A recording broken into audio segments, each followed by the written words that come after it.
अस्सलाम वालेकुम नाज़रीन, डॉक्टर दानिश रियल फोकस के साथ हाजिर है। आप लोगों ने बहुत सारी दुआएं दी हैं, आपका बहुत शुक्रिया। इंशाअल्लाह रिकवरी का फेस है, अल्लाह ने चाहा तो जल्द और जल्द पूरे आबोताब के साथ, पूरी कंट्रोल के साथ आपके साथ बात करेंगे। देखिए, इस वक्त पाकिस्तान की मौजूदा सूरत हाल जो है वो अच्छी नहीं है, और ये सूरत हाल जो है जिसमें इस वक्त एक तरफ सियासी अदम इस्तेहकाम है, दूसरी तरफ मौशी अदम इस्तेहकाम है, तीसरी तरफ गवर्नेंस का भी मसला है, चौथी तरफ आपके जो बहुत बड़ी एक चीज़ है वो है दहशतगर्दी, जो दोबारा शुरू हो गई है। अच्छा, ये सब इंटरलिंक है।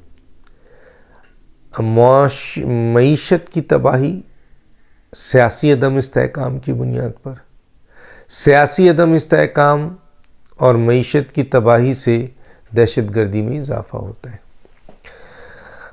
अब पाकिस्तान में दो तरह की दहशतगर्दी, एक सिक्योरिटी दहशतगर्दी मैंने बताया और एक मौशी दहशतगर्दी। लेकिन अब असल में इसका ज़िम्मेदार क्या इमरान खान है? एक लिहाज से तो है, क्योंकि वो इंतशार की सियासत कर रहे हैं। इंतशार की सियासत का मतलब है कि आप इस मौके पे जब इस्लामी जमहूरियत पाकिस्तान को अमन की ज़रूरत है और सुकून की ज़रूरत है और एक अच्छी बेहतर सियासी माहौल की ज़रूरत है, एक अच्छा और बेहतरीन एक अच्छी और बेहतरीन पॉलिसीज़ की ज़रूरत है, वहाँ इमरान खान कभी असम्बलियाँ तोड़कर, कभी नेशनल असम्बली से इस्तीफ़े देकर, कभी जलसे करके, कभी लॉन्ग मार्च करके, कभी प्रेस कॉन्फ्रेंस करके, कभी गाली दे के, कभी इदारों को बुला बुला कह के, कभी चैलेंज कर, कभी ब्लैक में मुसलसल सियासी अदम इस्तेहकाम पैदा कर रहे हैं, जिसका बराह रास्त असर मईशत पे है। हालांकि मौजूदा हुकूमत की भी कुछ नहीं गलतियां आप सामने आ रही हैं। अब इनके जो वज़रा हैं, जो फ़ौज है और ये जो इत्तेहादी हैं, ये किसी काम के नज़र नहीं आ रहे हैं। ठीक है, दो चार वज़ीर बहुत मेहनत कर रहे हैं, जिनमें कि इसहाक डार साहब हैं, उनका रोल है, वो कर रहे हैं, कोशिश कर रहे हैं। लेकिन कितने ही बड़ा एक अच्छा प्लेयर आ जाए, लेकिन इस तरफ सियासी अदम इस्तेहकाम हो और आपको खुलकर काम करने ना दिया जा रहा और रिस्ट्रिक्शंस हो और मौशी तौर पर आपके लिए मसाइल और फिर दहशतगर्दी शुरू हो गई हो, तो ये सारी चीज़ें आपको रोकती हैं। तो इसमें कोई शक नहीं है कि जो मौजूदा हालात में इस वक्त जो सबसे बड़ा ज़िम्मेदार है इंतशार का, वो इमरान खान है। आए बैठे इमरान खान, बात कर लें हमसे। हम इन सवालात का जो हमने उठाया है, जो लोग कह रहे हैं, वो हम सामने रखते हैं। लेकिन मैं यहाँ एक बात बताना चाहूँ, अब वो बातें आ रही हैं जो हम ऑलरेडी बोल चुके थे, और यकीनन आपको भी अंदाज़ा होगा कि आज पाकिस्तान की जो भी सियासी, मौशी, अखलाकी, कानूनी, आइनी ज़िम्मेदार जो तबाही है, उसका असल ज़िम्मेदार जो इदारा है, असल ज़िम्मेदार जो इदारे के में मौजूद वो काली भेड़ें हैं जिन्होंने स्याह फैसले दिए, और उनमें सबसे अहम नाम साकिब निसार एंड ग्रुप का है। आज हो रही ना बात, जनरल कमर बाजवा के करीबी ज़राए ये बता रहे हैं ना, एक अहम तरीन शख्स जिसके पास बहुत अहम राज है, और वो है मिट्ठू, जो उनके ससुर हैं। और भी लोग हैं, लेकिन अब ससुर आहिस्ता आहिस्ता वो बात लीक करेंगे, निकालेंगे, निकल रही है बात, और ये पता चल रहा है कि जनरल कमर बाजवा अगर चुप हैं तो उनके पास बहुत से राज हैं।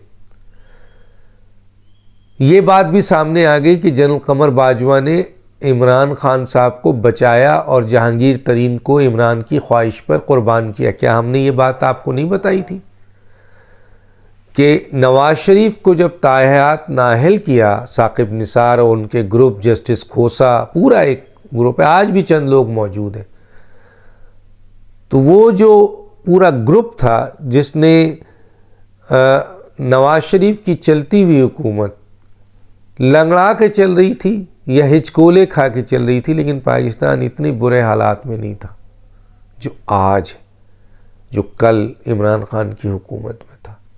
वो चल रही थी 5.8 पे जीडीपी पहुंच गया था। हम इस आकदार से लड़ रहे थे कि 7.2 7.5 लाए, बांग्लादेश आपके बाद आज़ाद हुआ, वो इस बात पे हमसे लड़ रहे थे कि जी मैं ला रहा हूँ, वो ऊपर जा रहे थे 3.9 4.2 4.7 5.2 एंड 5.8, टांग खींच ली।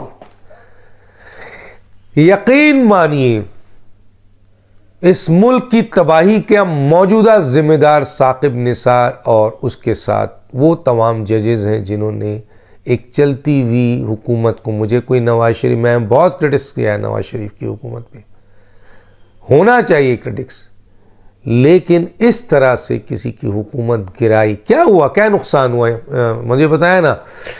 इन्होंने ये हुकूमत गिरा के इमरान खान एक नाअहल आदमी को, जो बिल्कुल नाअहल है, ये जब यूथियाज ये कहते हैं ना कि नजम सेठी का क्रिकेट से क्या ताल्लुक़ है, तो इमरान खान का सियासत से क्या ताल्लुक़ है। किसी ने बड़ा अच्छा सवाल पूछा है, बिल्कुल सही पूछा है। तो कहने का मतलब ये है कि एक चलती बड़ी हुकूमत को, जो मुआशी तौर पर आगे बढ़ रही थी, पाकिस्तान तरक्की कर रहा था, डेवलपमेंट वर्क्स हो रहे थे, बड़े बड़े डेवलपमेंट वर्क्स हो रहे थे, उसको ताहयात नाहल अनकॉन्स्टिट्यूशनली करके उसकी हुकूमत को गिराया गया। और आज नवाज शरीफ को क्या नुकसान पहुंचा, ठीक है जी, वो आपने उनको जेल में डाला, उसके बाद वो अब सामने आ रहा है कि सब गलत है। आने वाले वक्त में उनका केस जब वो आएंगे, लड़ेंगे, मुझे पूरी उम्मीद है वो इस केस से निकल आएंगे। उनकी हुकूमत आपने छीनी, वजारत उज़्मा छीनी ना, आपने क्या किया। उनके भाई आ गए आज वज़ीर आज़म, और उनके भाई का वज़ीर आज़म होने का मतलब है पीछे वही वज़ीर आज़म है।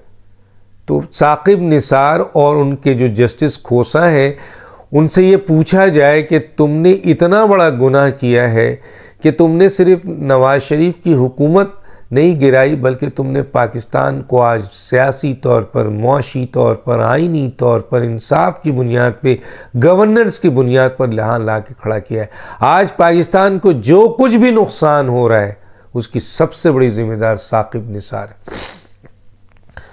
अब आ रही है बात कि जनरल कमर बाजवा साहब ने NRO दिया, और इमरान खान की जो आपके बनी गाला का केस था, जिसमें वो फिट थे नाअहली के लिए, उनके बजाय जहांगीर तरीन की क़ुरबानी दी गई, और ये क़ुरबानी जहांगीर तरीन की इमरान खान ने दिलवाई कि जाहिर है नवाज शरीफ को अगर गलत तरीके से तायात नायल किया गया है तो एक बैलेंस करना था ना PTI से किसी बहुत बड़े शख्सियत को।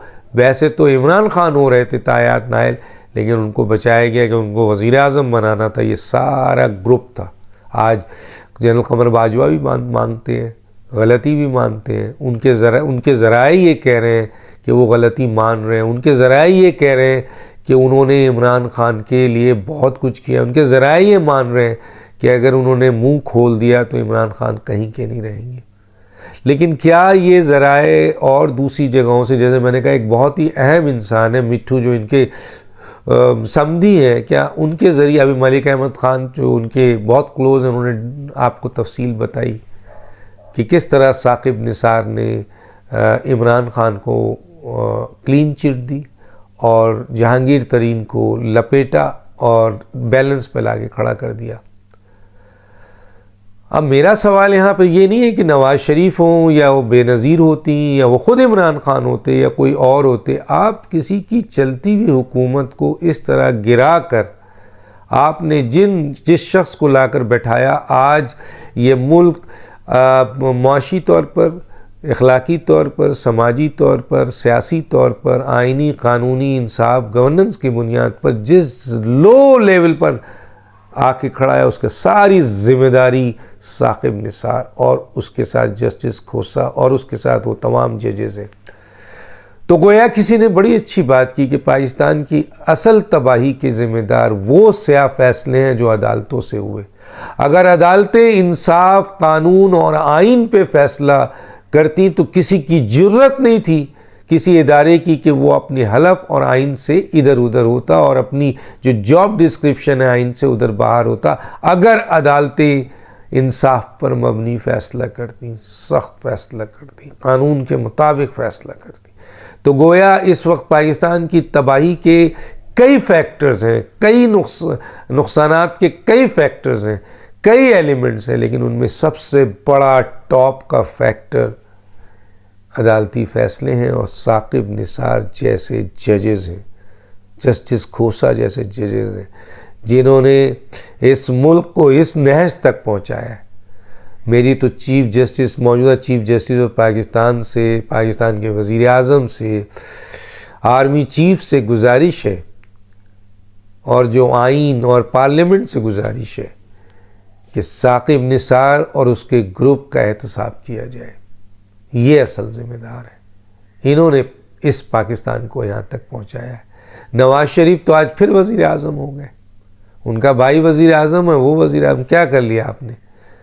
लेकिन पाकिस्तान कहाँ चला गया? 5.8 से नीचे आके कहाँ गिरा हुआ है ना? तो ये जो चीज़ है ये समझने की है, इन कौन एहतसाब करे? मौजूदा हुकूमत सिर्फ अपनी हुकूमत चला रही है, करे ना, इस कड़ा एहतसाब करे, इन्वेस्टिगेशन खोल दे। साकिब निसार के ख़िलाफ़ क्या हुकूमत के पास ये इख्तियार नहीं है कि एक इन्वेस्टिगेशन खोले? हाँ, हमें पता है कि अभी भी मुख्तलिफ जगहों पे उनके लोग बैठे हुए हैं, उनके भी राज हैं। अब आहिस्ता आहिस्ता जनरल कमर बाजवा के करीब तरीन, क्योंकि बज़ाहिर वो तो सामने आके भी नहीं बोल सकते, बोलेंगे एक दिन, जो मुझे पता चला है, लेकिन ये बात वाज़े हो गई कि इमरान खान बिल्कुल सामने इस वक्त इंतशार की सियासत कर रहे हैं, लेकिन इस इमरान खान को इंतशार की सियासत करने की काबिल किसने बनाया? इस साकिब निसार ने और उसके साथ जस्टिस खोसा जैसे जजेस और दूसरे जजेस ने। पाकिस्तान की कौम इनको माफ़ नहीं करना, लेकिन क्या, अच्छा अब उनसे पूछो तो वो कहते हैं वो तो गुमनाम हो चुके हैं ना, नज़र ही नहीं आते हैं। लेकिन क्या इतनी सज़ा उनकी काफ़ी है कि वो गुमनाम हो गए, लोग उनको इज़्ज़त नहीं देते? नहीं, मेरा ख़्याल है साकिब निसार, जस्टिस खोसा और उन जैसे जितने भी जजेस थे उनको कटेड़े में लाया जाए, उनको उनका एहतसाब किया जाए। और वाकई ये सारी बातें जो अब सामने आ रही हैं कि इमरान खान को NRO दिया गया, इमरान खान को सादिक और वो बनाया गया, नवाज शरीफ की हुकूमत को जानबूझ के गिराया गया, अनकॉन्स्टिट्यूशनल फ़ैसले हुए, आइन तोड़ा गया, आइन में अमेंडमेंट की गई, अदालत सुप्रीम अदालत उज़्मा के फेस पे बैठे हुए इन लोगों ने ऐसे फ़ैसले किए जिससे अदालत उज़्मा को नुकसान पहुंचा, इस ओहदे को नुकसान पहुंचा। तो क्या इनका एहतसाब नहीं होना चाहिए? शहबाज शरीफ साहब, आसिफ अली जरदारी साहब, नवाज़ शरीफ साहब, मौलाना फजल रहमान साहब, जितने भी इत्तेहादी हैं, क्या ये नहीं होना चाहिए? अगर आज आपने साकिब निसार और जस्टिस खोसा और उनके साथ जो लोग हैं उनको एहतसाब करें और उनके साथ इंसाफ करें, बिल्कुल इंसाफ करें। अगर वो जिम्मेदार है तो उनको इबरत का निशान बनाए ताकि आइंदा कोई पाकिस्तान के साथ खेल ना खेले। पाकिस्तान